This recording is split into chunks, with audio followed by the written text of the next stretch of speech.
An IS officer from Bihar who was posted as a district magistrate has sparked off a major controversy after he was caught on tape promoting casteism. He said that people of a particular caste should vote on the basis of caste and nothing is above it. Listen in.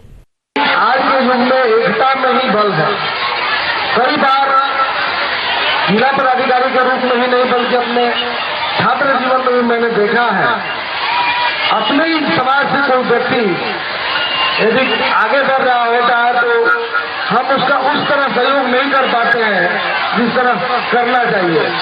उदाहरण स्वरूप आपने देखा होगा, जब भी चुनाव आता है अपने सुजातीय बंधु खड़े होते हैं और उसी समाज से उनके लोग विरोध करते हैं। ये सबसे महत्वपूर्ण बात है कि भले ही आपकी दुश्मनी हो, लेकिन अगर अपने स्वजातीय व्यक्ति कोई खड़ा है चुनाव में तो उसे पूरी मदद करें, तन मन धन से मदद करें, आपसी लड़ाई को किनारे करके लड़े ताकि अपने जाति के लोग आगे